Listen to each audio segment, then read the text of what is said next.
मध्य प्रदेश सरकार जो भारतीय जनता पार्टी की है, हम लोग पंचायतों में जब से 2003 से सरकार बनी है भाजपा की, तब से आप लोग देख रहे होंगे कि धीरे धीरे अधिकारों में कटौती की है। लेकिन इस बार कोरोना की वजह से इन्होंने चुनाव बढ़ाया, ये समझ में आ रहा था। लेकिन वास्तविकता आप देखेंगे तो जब चुनाव कराने की बात आई तो पंचायत राज अधिनियम 1994 को जिस तरीके से इन्होंने तोड़ा है, मरोड़ा है, वो आश्चर्यचकित हुआ है। गांव का आदमी भी इस बात को समझ रहा था कि हमारा जो संविधान है वो कई बार उससे चुनाव हुए हैं और किसी को कोई शिकायत नहीं रही।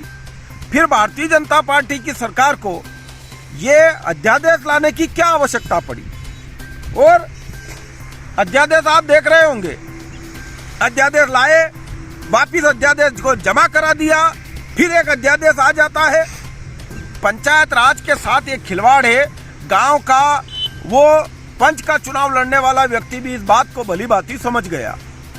अब इतनी सारी क्रियाएं प्रतिक्रियाएं होने के बाद भाजपा को हाथ में कुछ नहीं लगा।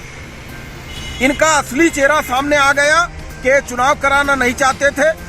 जब हम लोग हाई कोर्ट गए, इनके वकीलों ने आपत्ति ली, हमारे को नहीं सुना गया। हम सुप्रीम कोर्ट गए, वहां फिर कहा गया कि हाई कोर्ट जाओ। हम फिर आए, हम फिर सुप्रीम कोर्ट गए। सुप्रीम कोर्ट ने इनको डांट लगाते हुए कहा कि नियमों को ध्यान में रख के पालन करके आपको चुनाव कराना है। और इन्होंने यहाँ आके ओबीसी का फंदा लिया है। कोई ओबीसी का मैटर नहीं था, इन्होंने ओबीसी का चुनाव रद्द करा दिया। उसके पीछे इनकी मंशा थी कि ओबीसी का व्यक्ति कांग्रेस से नाराज हो और भारतीय जनता पार्टी हमदर्द बन जाए। लेकिन जनता अब सब जानती है, पहले के जमाने गए, पढ़े लिखे लोग आ गए हैं चुनाव में भी, और वो इस बात को समझ गए कि जब हमने सुप्रीम कोर्ट में रोटेशन मांगा था, परिसीमन मांगा था, हमने ओबीसी का कोई विषय हमारी पिटीशन में नहीं था। अब जब ये बुरे फंस गए और मुख्यमंत्री जी बार बार दिल्ली दौड़ रहे थे रात रात को, इनको समझ में आ गया और चुनाव कैंसिल करा, फिर एक अध्यादेश लिया है। ये चुनाव कराना नहीं चाहते, एक बात तो पक्की। लेकिन अब मैं कह रहा हूं, पंचायत मंत्री जी का कोई बयान नहीं आता है।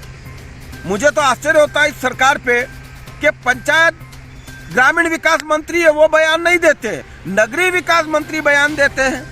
और नगरीय विकास मंत्री जी का कोई विषय होता तो गृह मंत्री जी जवाब देते हैं, और गृह मंत्री जी का कोई मामला होता तो शिक्षा मंत्री जवाब देता है। समझ में नहीं आता कि इन्होंने विभाग का बंटवारा सही नहीं करा है कि जिसका विभाग हो वो फंसे नहीं, इसलिए उसे अपनी बात रखने का मौका नहीं देते हैं। आज मैं पंचायत ग्राम मंत्री जी से आपके माध्यम से मांग कर रहा हूं कि मध्य प्रदेश में चुनाव अभी आप मई जून के अलावा नहीं कराओगे, ये आपकी मंशा है। और इतने आप अधिकारियों को सत्ता मत देना।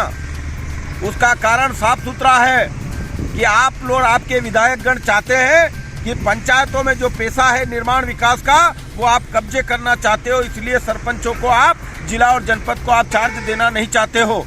हमने चालू कर दिया है पूरे मध्य प्रदेश में ज्ञापनों के माध्यम से सरकार का ध्यान आकर्षण कराना, नहीं तो हम भोपाल घेर देंगे। सरपंचों को चार्ज देना पड़ेगा। और हमारी जो ग्रामीण सत्ता है, आज आप देख रहे होंगे, पहला अवसर है पूरे मध्य प्रदेश में सांसद और विधायक के अलावा कोई जनप्रतिनिधि नहीं है। नगर पंचायत, नगर निगम, पंचायतें, मंडियां, सहकारिता सब खत्म कर दिया इन्होंने। और ये चाहते हैं अधिकारियों के रिमोट कंट्रोल से हमारा देश चले, ये हम नहीं होने देंगे। पंचायत के प्रतिनिधियों को चार्ज देना पड़ेगा, वरना तुम्हें भोपाल में रहने नहीं देंगे।